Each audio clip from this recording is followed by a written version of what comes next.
On va revenir sur 125 ans d'histoire. Vous parlez d'un anniversaire. Et tout ça, retour en images grâce à Marie Mamdjoglou. Dans le port d'Amsterdam, il y a des marins qui chantent les rêves qui hantent.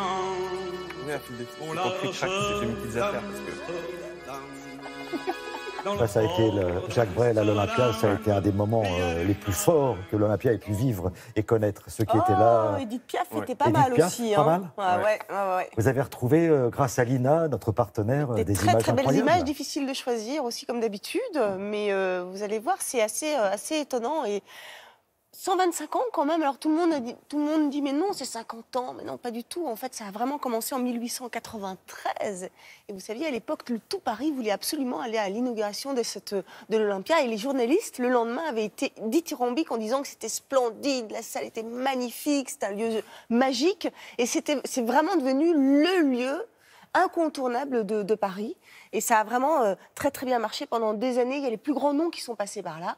Après, dans les années 30, le succès ralentit un petit peu, la salle devient une salle de cinéma, et ensuite est là Bruno Cocatrix, que tout le monde connaît, reprend cette salle en 1954. Il en fait un musical, mais alors un musical à la française.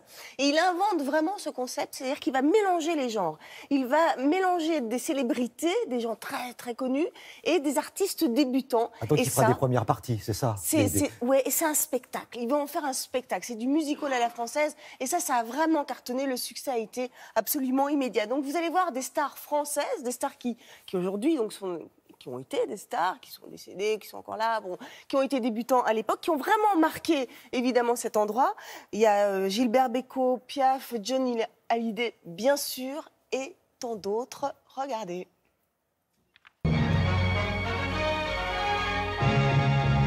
C'est moi qui lui servirai de guide, Nathalie.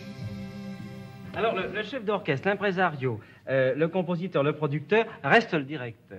Comment êtes-vous devenu directeur?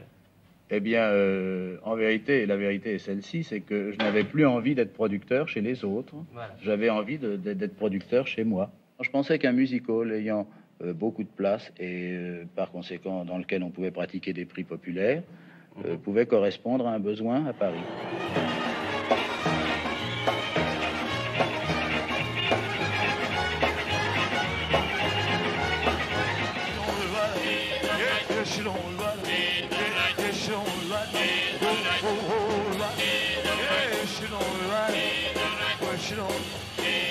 Quand Gilbert est sur la scène, on a vraiment l'impression que c'est un personnage possédé par son métier. Je suis très étonné de ce calme, j'admire. Hein. Ah bon? Il y a beaucoup de monde. Hein. Oh là là.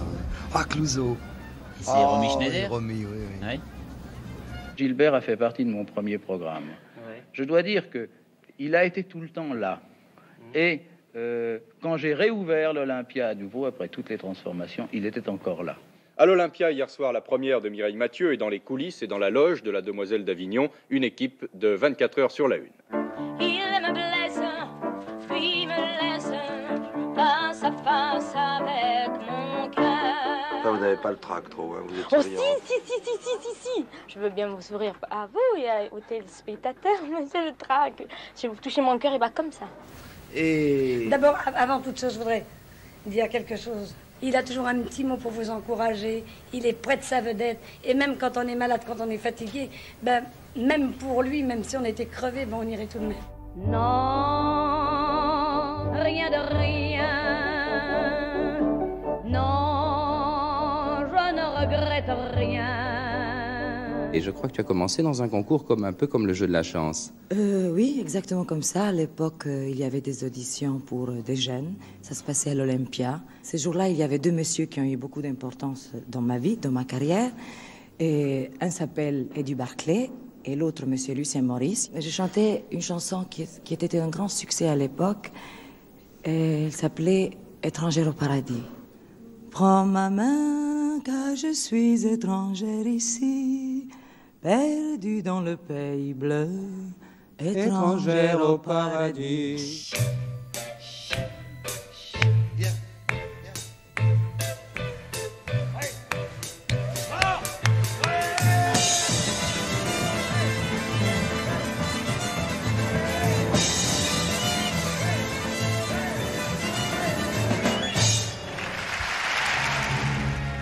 Gilbert Bécaud, c'est peut-être celui qui est passé le plus souvent, je crois, à l'Olympia. Il déchaînait les foules. Il a même fait la première, il a même fait l'inauguration parce que Bruno Cocatrix et lui, c'était des amis de toujours, ils s'adoraient. Et c'est Bruno Cocatrix l'a lancé d'ailleurs, hein, parce qu'un an après, il est devenu une immense star, un an après l'inauguration. On cassait des fauteuils à l'Olympia, c'est pour ça qu'on l'avait surnommé Monsieur 100 000 volts. C'était de la folie. Est-ce qu'on a vu Johnny Hallyday embrasser... à genoux, en train d'embrasser une fille au premier rang, mais jamais, quelques années après, peut-être un an, 2 ans, c'était impossible de vivre un truc comme ça. Impossible. L'Olympia serait tombée, quoi.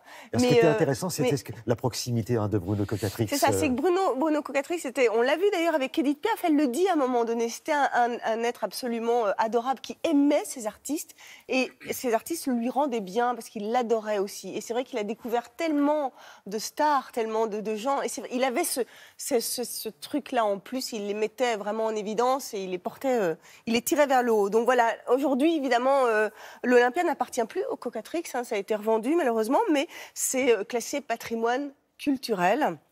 Et c'est vraiment l'une des salles les plus mythiques aujourd'hui de Paris, hein, on peut le dire. Et puis il a été dirigé, on va le saluer parce qu'il doit regarder de temps en temps Jean-Michel Boris, qui a repris les rênes de l'Olympia. C'était super, hein, ça s'est passé, hein, il en faudrait plus. Il en faudrait plus. Et puis si vous voulez aller à l'Olympia lundi, figurez-vous qu'il y a une super soirée. C'est les 20 ans, en fait, les 20 ans de la mort de Frank Sinatra. Et c'est Stephen Triffitt qui va vraiment incarner Frank Sinatra, qui va chanter ses plus belles chansons. Vraiment, voilà une belle soirée à faire lundi. Bon, si vous restez avec nous, vous serez la bienvenue un petit peu plus tard, ça nous ferait plaisir. C'est sympa. D'accord. Merci Thierry.